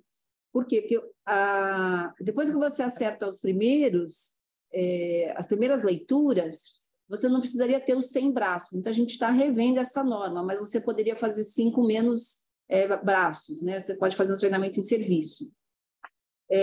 Eu respondi essa, Sidney, porque é mais uma questão programática aqui nossa, do treinamento, da aferição da prova tuberculínica. O IGRA indeterminado, vale a pena repetir depois de algum período, de 4 a 8 semanas. Lembrar que ele não é o único exame para diagnóstico, né, para rastreamento de tuberculose. Então, se você tem outros sinais, tem sinais clínicos, tem uma epidemiologia forte para tuberculose, às vezes tem uma radiografia de tórax sugestiva, vale a pena você iniciar o tratamento, né? Você não precisa do IGRA para diagnóstico. Para ILTB, o IGRA em populações vivendo com HIV, você repete depois de um período, tá? O IGRA, indeterminado. E a Thaís perguntou se o TRM-TB pode ser positivo depois que você já tratou e curou. Só lembrar que o TRM, ele vê o DNA. Então, é como se ele visse o nosso esqueleto. Aí, depois que a gente morre, você vai lá ver o caixão, o esqueleto está lá. Então, é um pouco isso, como funciona o TRM-TB. Então, você curou a tuberculose, mas podem ter sobrado alguns bacilos que estão inviáveis, que só sobrou o esqueletinho do bacilo. Então, você pode ter o TRM positivo mesmo depois da cura. Tem alguns trabalhos que falam que até 5 anos depois da cura de uma tuberculose, você pode achar um restinho lá de DNA do bacilo. Sidney, fica à vontade para complementar, tá? Não, só complementar que essa é uma dúvida muito comum, né? O TRM permanecer positivo. Lembrar que TRM ele serve para diagnóstico de tuberculose. E às vezes a gente vê também acompanhamento, né? Fazendo TRM para acompanhamento. A gente não faz, o TRM é só... Isso é uma coisa da prática, né? Que a gente vê. TRM serve para diagnóstico, não para acompanhamento de tuberculose. Continua indo o TRM aqui. Marta Eugênia Almeida. A clínica pode sim fechar caso. Inicia tratamento. Pede-se para o TRM. Vem negativo. Suspende-se? Epidemiologia de Sapucaí Mirim. Pode acontecer do teste rápido molecular dar não detectável, mas raio-x evidente e bar positivo? Nesses casos, considera os exames positivos? Larissa, enfermeira de Duque de Caxias. Gostaria de saber se encontrarmos um raio-x de tórax sugestivo de tuberculose e sintomatologia clínica positiva com baciloscopia negativa, inicia-se tratamento, solicita TRM? São essas 3 deste bloco. Sidney, você pode responder? Você quer começar respondendo? Posso responder, sim. Se você suspende o tratamento ou não, vai depender, assim, aí não vai existir uma receita de bolo, né? Vai depender do caso, né? Por que você iniciou o tratamento desse paciente, né? Que ele pode, se ele tiver radiografia sugestiva, se ele tiver clínica sugestiva, por exemplo, e a baciloscopia vier negativa, pode ter vários fatores. Pode ser assim, o que você encontrou? Geralmente, cavidade tem bastante bacilo, né? Então, pode ser alguma outra doença. Então, vai depender. É um pouco essa resposta. Né? Não sei se eu acho que essa Então, seria a resposta. Que é mais ou menos a terceira também. Se você tiver um raio-x sugestivo de tuberculose e uma clínica sugestiva de tuberculose, se você pode iniciar, exclui outras doenças, né? Então aí a gente entra naquilo que a gente falou lá no comecinho. Há quanto tempo ele está doente, né? Então, por exemplo, a tuberculose geralmente tem um curso mais longo do que as infecções agudas, né? Do que as infecções bacterianas. Então vai depender também, né, mas você pode, sim. E em que situações que você não suspenderia? Se ele está melhorando, né? Se apesar da baciloscopia negativa, ele está melhorando do quadro clínico, do quadro radiológico. Então, nesses casos, a gente não suspende, né? Então, só lembrando, que a Liliana está lembrando de uma questão para o IGRA indeterminado, é que às vezes o IGRA foi indeterminado porque o processo de coleta, lembrando que a coleta do IGRA ele exige algumas etapas cuidadosas para o sangue chegar bem direitinho no laboratório. Então, às vezes, entre a coleta e o transporte, se teve alguma coisa que não foi seguida, não seguiu o protocolo lá do laboratório, o IGRA pode dar indeterminado. E algumas pessoas vão dar sempre indeterminado. Então, você não sabe se essa pessoa que você está na sua frente. Então, só lembrando das situações em que um IGRA pode ser indeterminado. Agradecer, Liliana, pela lembrança. Agradecer a equipe aqui, que um vai complementando o outro, eles estão afinadinhos. Posso fazer uma sugestão? Sim. Claro, você manda. Eu acho que tem algumas perguntas que chegam para a gente, assim, suspende ou não o tratamento, né? Então, repetindo, né, assim, não existe uma receita de bolo, então, assim, o que a gente sugere, o que a gente tem feito, assim, com sucesso aqui em São Paulo, são discussões clínicas, né? Porque muitas vezes cada caso é um caso, né?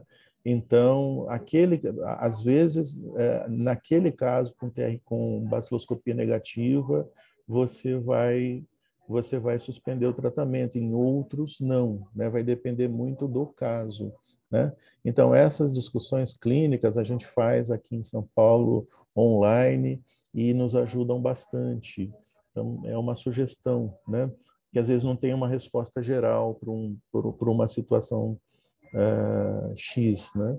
E para o caso, sim, para aquele caso a gente vai suspender, ou para aquele caso a gente não vai suspender. É uma experiência muito boa que a gente está tendo aqui, teve aqui. Ótima essa colocação, doutor. Eu só queria lembrar aos colegas que algumas perguntas estão sendo repetidas por outros colegas. Em função do tempo, só avisar que vocês vão poder ver depois essa gravação e daí serão contemplados, porque senão a gente não vai conseguir dar sequência nas perguntas que ainda não foram contempladas. Só lembrando, então, para Maria Isabel e para o Pedro Henrique, ok? Agora, a pergunta da Clarissa Helena. Se o paciente não tem contatos dentro de casa, é alcoólatra, trabalha na construção civil, como fazer a avaliação dos contatos? No trabalho? Segunda pergunta, Maria Isabel Pereira. A tuberculose tem a ver com a baixa imunidade? Terceira pergunta desse bloco, Viviane Henriques. Crianças com 5 anos, contato TB, raio-x não muito sugestivo, porém criança sintomática, sem PPD. Inicia ILTB? Não entendi a última. Tá, vou repetir a última aqui, que ela ficou um pouco confusa. Criança com 5 anos tem contato de TB, acredito que ela deve ter na casa, contato, né? O raio-x não é muito sugestivo, porém a criança ela é sintomática e sem PPD. Nesse caso, inicia com ILTB? Não inicia. Essa aqui. A primeira pergunta sobre o rapaz que usa bebida alcoólica e trabalha na construção civil, eu entendi que ele tem tuberculose e na casa dele ele mora sozinho. Então, quem seriam os contatos? Lembrar que o contato não necessariamente precisa ser alguém que more junto. O contato pode ser alguém que visita essa pessoa uma vez por semana, que senta na casa dele, fazem as refeições juntos. Lembrando que, então, não necessariamente alguém que fica morando na casa. E aí, essa avaliação dos contatos, ela tem que ser meio que individualizada. Então, o profissional deveria conhecer como é que é o local de trabalho, o próprio paciente pode referir como é que são feitas as refeições, quantas horas eles ficam juntos no mesmo galpão, para poder chegar a uma conclusão e ver se esses trabalhadores, né, os colegas do trabalho, devem ser avaliados. Mas se o paciente, por exemplo, visita alguém no final de semana e fica lá na casa dessa pessoa, dorme por uma noite lá durante a semana, essa casa que foi visitada já passa a ser um contato. Então, dá uma olhadinha na definição de contatos e tem que ser individualizado mesmo, caso a caso. Da criança com 5 anos, que é um contato, criança, gente, é sempre uma prioridade. Criança é aquela pessoa que a gente foi na casa, ou o paciente com tuberculose falou que tem criança na casa, a criança é a nossa prioridade número 1.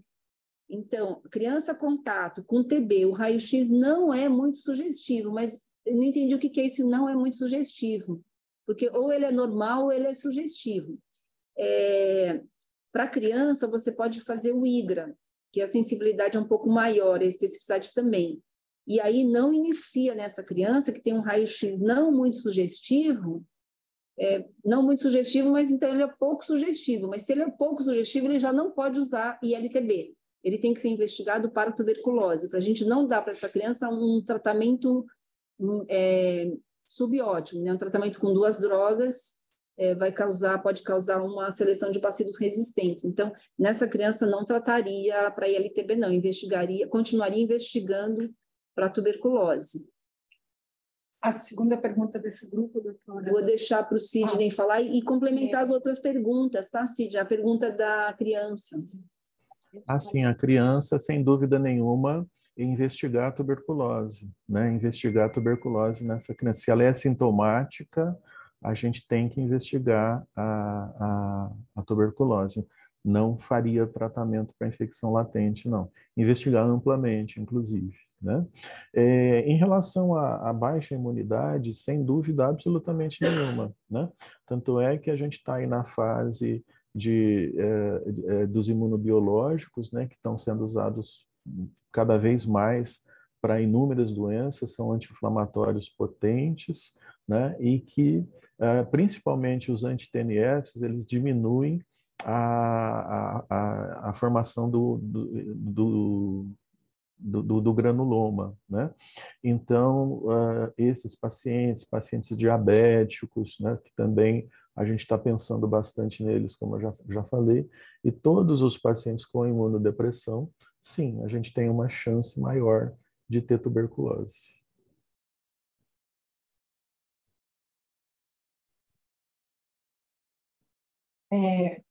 Pessoal, celular.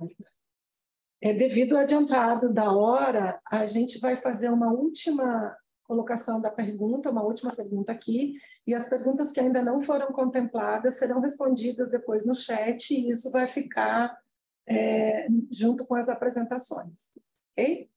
Então, tem uma pergunta aqui que também eu trabalho um pouco com ranceníase e me chamou a atenção.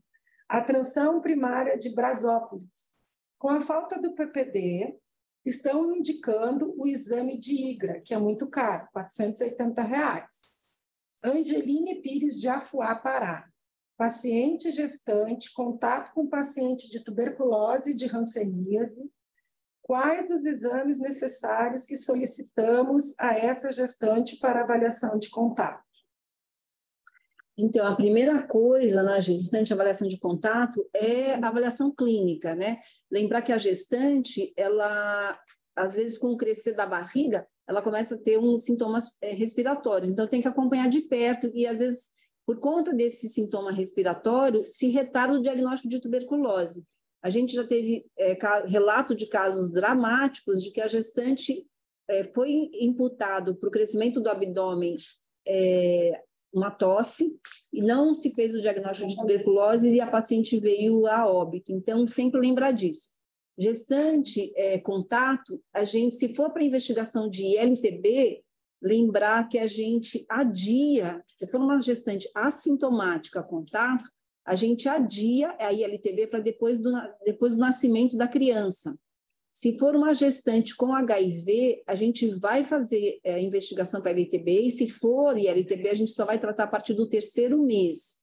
Então, nos primeiros 3 meses, a gente não vai fazer tratamento da ILTB. Então, gestante sempre tomar cuidado.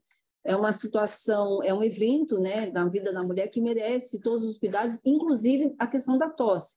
Viu a tosse, não pode dizer que é só porque a barriga está grande pressionando o diafragma. Tem que investigar a tuberculose também nessas gestantes. Mas se for ILTB, adia o ILTB se for gestante sem HIV, e gestante HIV, a partir do 3º mês, a gente pode investigar para tratar. Doutor Sidney, quer complementar? De novo, acho que a Denise já comentou tudo, não tenho comentário. Ótimo trabalhar com esse trio aqui, estou me sentindo nas alturas. Então, pessoal, infelizmente chegou o nosso horário aqui, que a gente tinha agendado. Eu gostaria de agradecer imensamente a vocês que estão aí na ponta, que sem vocês não justificaria a gente aqui fazer essa discussão. Agradecer muito ao Dr. Sidney pela disponibilidade da agenda dele para estar vindo aqui nos agraciar com um pouco do conhecimento que ele tem muito. Agradecer à doutora Denise também pela disponibilidade de vir aqui nessa véspera de feriado, estar nos agraciando com conhecimento de uma doença que é secular, está aí, a gente vem batalhando. Agradecer à doutora Liliana Romero, também infectologista que está no grupo aqui da TB, a SDSA por estar fazendo essa integração com a PS, a qual eu estou representando na pessoa do Dr. Cláudio, coordenador das doenças transmissíveis da atenção primária, e dizer que a gente está aqui à disposição. Mais uma vez, dizer a vocês que as perguntas que não foram contempladas serão respondidas depois no chat, e deixo aberto, caso algum dos doutores queira fazer alguma palavra. Mais uma vez, obrigada a todos. Aí, doutor Sidney, doutora Denise, doutora Liliana, fiquem à vontade. Sidney, você como convidado de fora, você tem a preferência. Vai. Obrigado. Eu agradeço novamente ao Ministério, agradeço pelas perguntas, acho que as perguntas são muitas, né? E deixo aqui de novo o recado, que acho que, assim, sugerindo reuniões clínicas nos estados para ajudar nessas respostas, que a gente não tem uma resposta única, né? Que elas têm uma resposta individualizada. Muito obrigado a todos, obrigado, Denise, obrigado a todos vocês. Gente, obrigada por vocês participarem, né? Sem vocês, na verdade, vocês é que fazem essa audiência ser tão rica. Agradecer Sidney, meu parceiro aí de Atlas, né, Sidney? Então, temos que fazer um outro para eu te ver com mais frequência. Agradecer as meninas do apoio aqui, que sempre resolvem nossos problemas tecnológicos. Lili, Luciane, obrigada por apoiar a sessão. Foi ótimo, adorei. É a primeira que a gente fala de imagens radiológicas. As perguntas foram excelentes, então mostra que é uma área que a gente tem que se dedicar talvez mais, né, Sidney? E expandir mais esse conhecimento pelo Brasil afora. Obrigada, bom feriado para vocês, descansem e até a próxima. Estudem o Atlas. Até a próxima, muito obrigada. E também agradeço, em nome da CGTN, né, a participação e permanência, as perguntas que vocês fizeram realmente nos ajudam, porque isso traz um pouquinho da realidade que está acontecendo nos diferentes territórios, né? Porque o Brasil é um país continental, então as realidades são diversas e nós temos que adaptar as recomendações de acordo com essas características.